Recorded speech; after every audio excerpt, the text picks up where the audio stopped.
Liam here, hope you're having a good day. Welcome back to another episode of Pokemon WTF Moments. And I'm sorry there was no video last week. We just had some terrible audio issues and the footage was completely unusable. But I'm here now. I'm here now for episode 32, so swings and roundabouts, I suppose. You still got a cheeky Call of Duty stream highlights video last week. That was fun, right? You know? Speaking of audio issues, I do just want to make you guys aware that today I'm testing my noise cancellation software to make sure that everything's okay with my new friend Barney. Barney is my air conditioning unit. He is making sure that I'm nice and cool while I record this video because I'm always complaining about the heat because UK homes are designed to absorb heat. So when it's like 25 degrees Celsius outside, which is a little bit warmer than mild, but not too unbearable. It's about 32 degrees inside my room, inside my office with the doors and windows closed to make sure the sound is the best quality it can be. So that's why I get moany that it's hot, because the room that I am in is literally 32 degrees Celsius and has no aircon. Now we have aircon.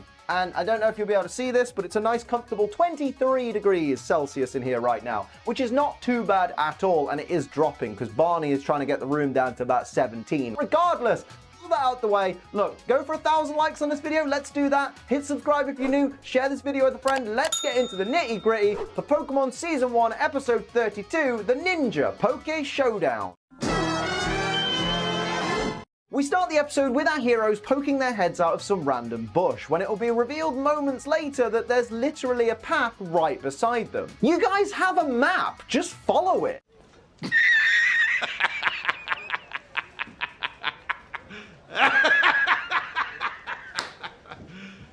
You serious?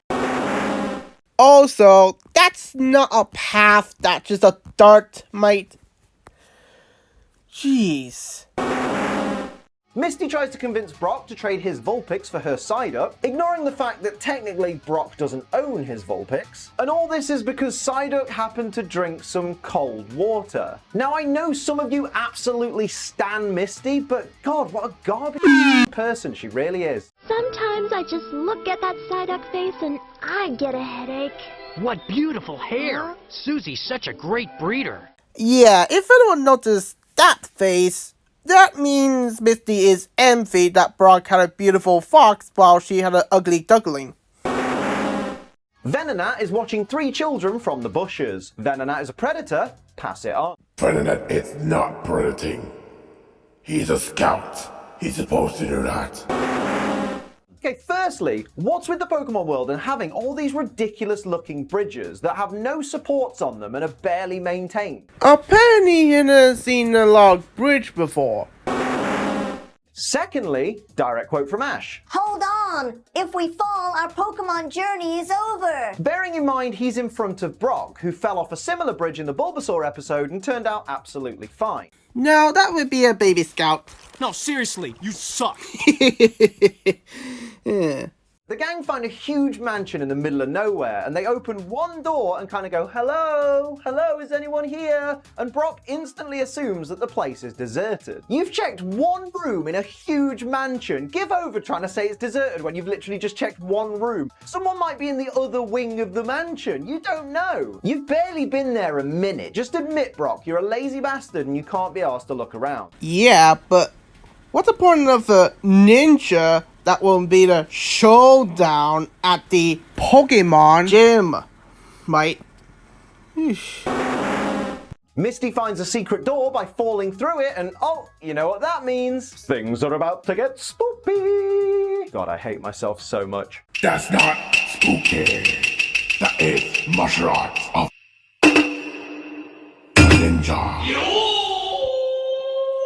Does anyone else get royally pissed off when Ash Ketchum looks at a Pokemon and just instantly yells out, What's that? This is a kid who from day one, from episode 1, was itching to become a Pokemon master and to enter the Pokemon League, yet he knows bugger all about any of the most common Pokemon.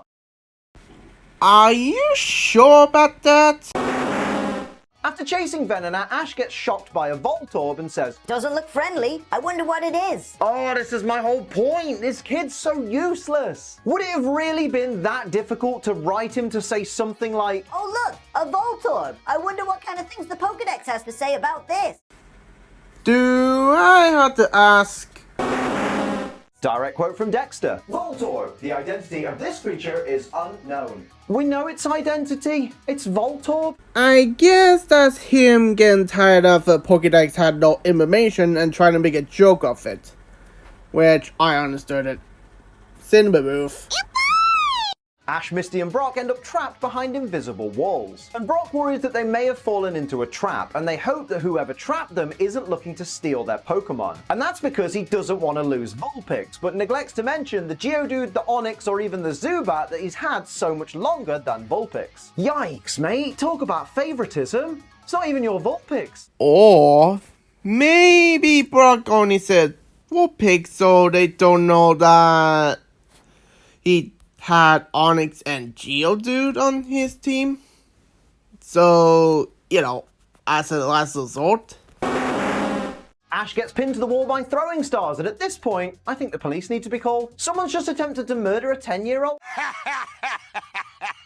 Oh, wait, you serious? Let me laugh even harder. Direct quote from Aya, Ninja Warrior. Born in darkness, living in darkness, such is the fate of the ninja. Oh, f*** off. Who finds this cringy entertaining? Plus, you're not even living in darkness. Every room in that mansion is clearly very well illuminated. Wow. You take that metaphor seriously, did you? Really? And also, I think Ninjago fans would kick your ass for it. But I don't think I'll let you know where they're at. After Brock hits on Aya, Ninja Warrior, and gets shot down, she proceeds to push her foot repeatedly into his face. Listen, I know Brock's a bit of a creep, but you could at least politely say no before you resort to violent humiliation. Well, that's because It's the power of love. Aya, Ninja Warrior, claims that her Venonat informed her that 3 stupid-looking people had entered the mansion. Now listen, love, we all know that most likely you can't understand the intricate language of a Venonat, so you are literally just looking for an excuse to call the 3 people in front of you stupid-looking. Why not just be upfront about it? You're supposed to be some badass Ninja Warrior, aren't you? oh really? How about Ash and Pikachu communication? They understood each other. Do you call them stupid? No. That's what I thought.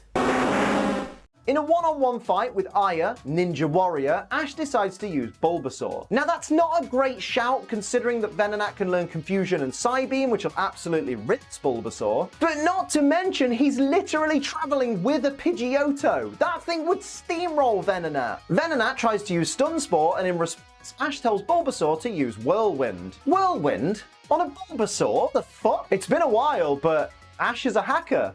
Confirmed. No, it's not, because in Japanese, Ash especially say, blow it away. But since the Japanese word of whirlwind is called blow away, it's understood to make a mistake. Ash's OP Bulbasaur tanks a Psybeam from Venonat and then lands Leech Seed on it, at which point Aya, Ninja Warrior, returns Venonat to its Pokeball and calls off the battle. But that seems so stupid to me, because even if Leech Seed is in effect, it doesn't affect the power of your moves, so one more Psybeam and Bulbasaur would be toast. Or make sure Venonat is not getting damaged by that. You know, that's what Leech Seed do. It drain your health point. Uh-oh, someone forgot to close the window or turn that little extractor fan thing on when they had a shower. Oh, well done, Dad. Oh, okay, so apparently it's not Aya, Ninja Warrior's dad, it's Aya, Ninja Warrior's brother, who reveals himself to be Koga, the master of the Fuchsia City Gym. Well then hang on a minute, mate, because if this mansion is the Fuchsia City Gym, I've got a couple of bones to pick. You have a trick wall in your building that literally opens out over a cliff edge above a river. You have people throwing stars at newcomers to the building, and you also have invisible walls that are not signposted so anybody could walk into them. Your gym is a health and safety nightmare. Oh, Primus, where to begin? First of all, Helga is not a master. She is a student, meaning she had rookie mistake. How I know this? Well, her brother mentioned she have a long way to do it, become a master. hinting she is not the great student. And second of all, what's the part of a ninja you don't get? Seriously. That glass panel thing is there to make sure the opponent won't get into the room. You doofus. And second of all, Helga's Venonet is the one telling her to get there. Remember that scene before? Yeah, that's the main reason why she knows they're coming. James isn't impressed by the quote famous ninja mansion because to him it looks more like a Japanese restaurant. James is a bit of a racist. Pass it on. Jessie throws a rose to James to emphasize her point about how beautiful things can also be painful. Because she throws the rose to him, it's got thorns. When he grabs it, he's going to get pricked by the thorns. That makes sense. But then for no reason, she just throws her binoculars at his cranium. What's wrong with you, Jessie, you big old... In a shocking turn of events, Ash actually sends out his Pidgeotto against Koga's Venonat. Although Ash chose his Pokemon first and didn't know Koga was going to use Venonat, so really it's not that much of an informed decision, but it's still surprising to see. Well, we do see Helga had Venonat before, so it would make sense that her brother would have the same team as well. That and... Koga maybe have this team. I don't know why Gemon had that. Upon entering the battle, Koga's Venonat just evolves. Out of the blue. Well, actually, Liam, if this makes you mad, you're gonna have a rude awakening in later seasons, because this happens a lot. Oh, shut the f up. We've all seen the later seasons. We all know. Knowing every single specific intricate detail about a children's show doth not a personality make. Then you should shut the f up. Because this is anime. And anime are different to the game. Like evolution. You nitwit. Direct quote from Brock upon seeing Venomoth. A metamorphosis attack? Why does nobody in this show called Pokemon set in the Pokemon world know anything about Pokemon? Did you forget that you mentioned that no one knows about every animal in the world in episode 25, Liam? You half-wit. Why is Pidgeotto pulling this face? It's because Venomoth just landed Stun Spore and then immediately went for Sleep Powder. You can't put a paralyzed Pokemon to sleep, Koga. Oh wait, apparently you can. Well, it might be that Stun Spore didn't connect with Pidgeotto, so Koga went for Sleep Powder for a follow-up attack. I mean, that's fair, but Koga didn't wait very long to see if Stun Spore actually took effect, and even then, it looked like it was pretty effective on Pidgeotto to me. Okay, I'm about to send the move for, double correction. But what the hell was that before? What the heck? I thought you were doing editing mistake fix. What the heck is this shite? But you know what's pretty effective on me? Wait, Ash chose a Pokemon that actually works for this situation? WTF? Charmander uses Flamethrower to nullify Stun Spore, let's just skip over that real quick, but doesn't actually hit Venomoth with it. Why not just aim for the moth? You'll surely hit its Stun Spore on the way to it. Not Team Rocket's worst outfits, but also not the best Kabuki looks I've seen, so 4 out of 10. Direct quote from Koga. We must join forces if we are to vanquish them. Oh, who talks like that? Look, we get it. You're going for this uber traditional Japanese warrior vibe. But using words like vanquish, even in the 90s, is just so lame. Who the hell actually said that, mate? Who the hell actually said that vanquish is a dumb thing in the 90s? Besides, vanquish is a term for overcome in battle, mate. Seriously, who the hell actually said that? Vanquish is not good in the 90s. Seriously? Ugh. James channels his inner multiple MIGs from Silence of the Lambs and flicks at all the good guys' Pokemon, sticking them together. That's rank. Well, actually, Liam, you could have easily said he was channeling his inner Spider-Man and shooting webs at them instead of being disgusting. Yeah, I could have, but I didn't. As a Marvel fan, that is the stupidest and disgusting idea you could put. Jeez Louise, mate. Jessie does the same to Pikachu, and then Arbok gives Pikachu a little lick. This is getting weird. Well, maybe Arbok is doing Predator way and lick they pray to show them who is boss, and I refer to nature instinct Predator if asked. Misty goes to send out Starmie, but Psyduck jumps out of its Pokeball before she can, and then Misty has a massive scranny at Psyduck for not being Starmie. Just send the Starfish out as well and shut your lining up. Misty tries to send out Staryu instead, which makes no sense because Psyduck being out of its ball doesn't prevent you from sending out Starmie, which you're proving by sending out Staryu, so why have you switched to the less evolved form? But then when Psyduck jumps into frame once again, she decides not to send out another Pokemon at all. Mate, why is Misty being such a twat in this episode? That's a fair point. I don't know why Misty just sent out Starmie or Staryu while Psyduck is out of the Pokeball.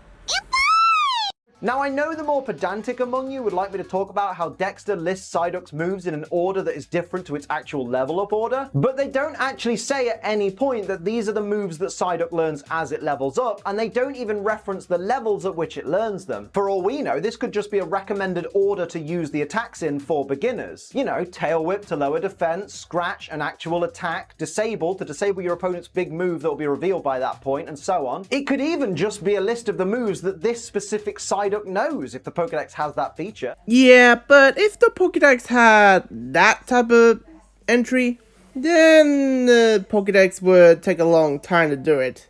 And last time I checked, no one had the amount of patience to do that.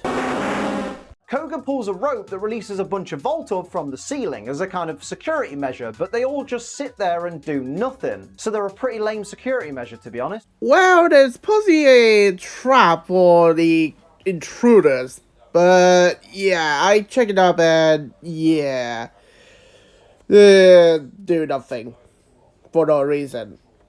Koga, what the heck are you doing?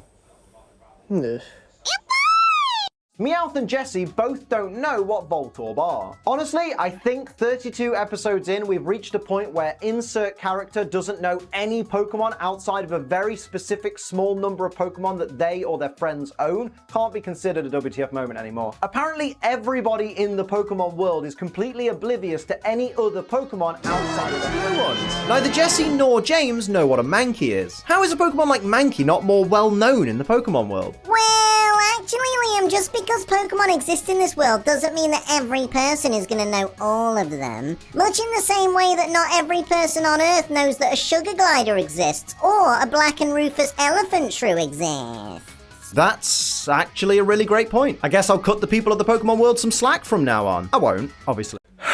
I gotta make a cliche out of this one, do I? Yep. One of the Voltorbs explodes, which gives Ash, Koga, and Co a chance to run away, and they run into an angled room. And Koga explains that it's A slanted room to confuse our enemies. Mate, you're a gym leader. You're an official representative of the Pokemon League. Why are you out here making enemies? Just be professional. He referred to intruders that enter the house. Doofus. Ash can't seem to get James' Whip off Pikachu, so tells him to try using Electric Attack, which isn't a move. Well, actually, Liam, I think you'll find it's Jessie that threw that Pikachu. James threw his at Venonat, Venomoth, and Charmander. Okay then, Ash can't get Jessie Whip off Pikachu. What? Is that somehow better?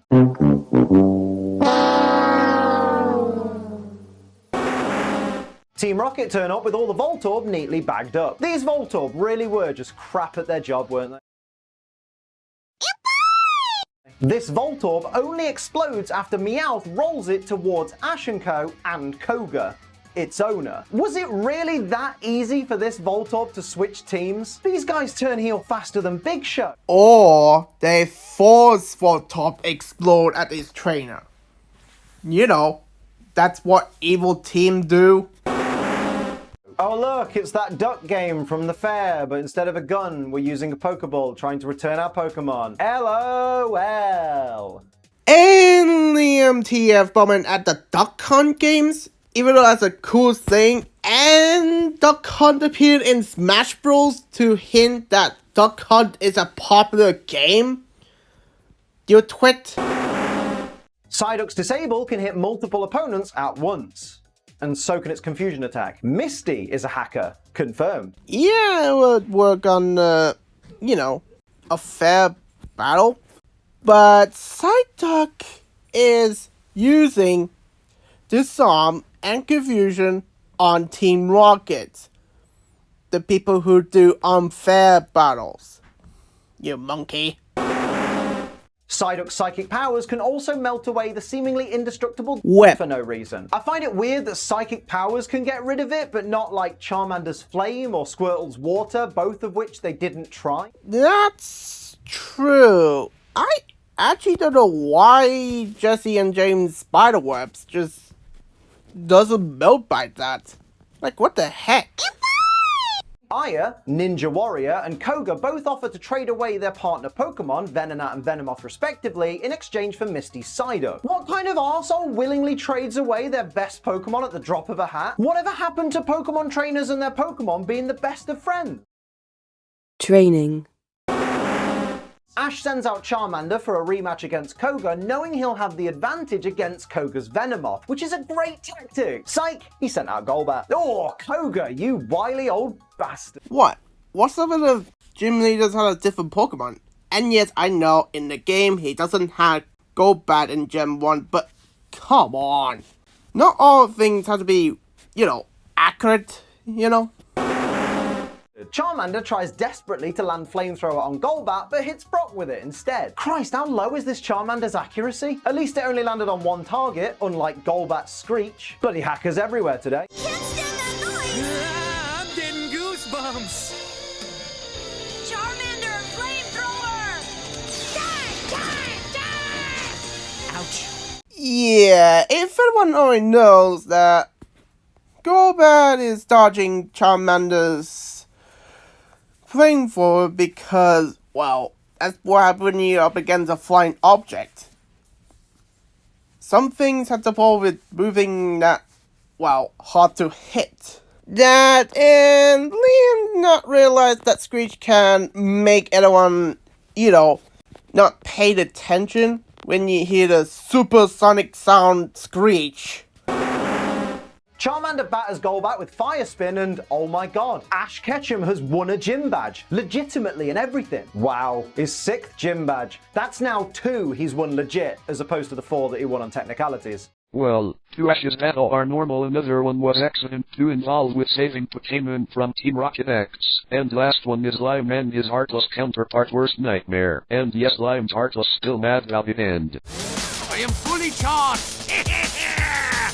If you know what's good for you, you will...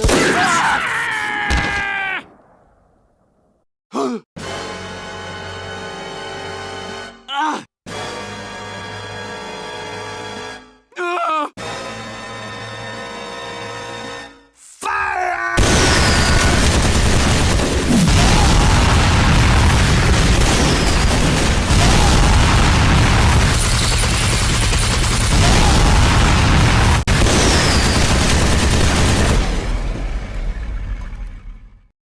Do I need to ask?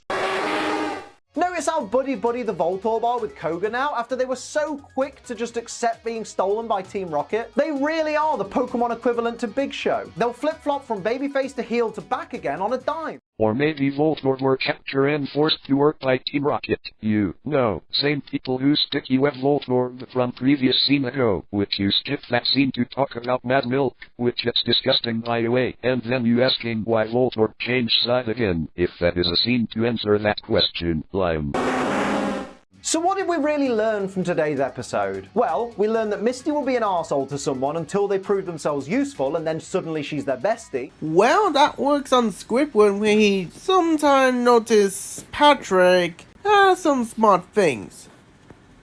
Sometimes. And that Koga is a health and safety lawsuit waiting to happen.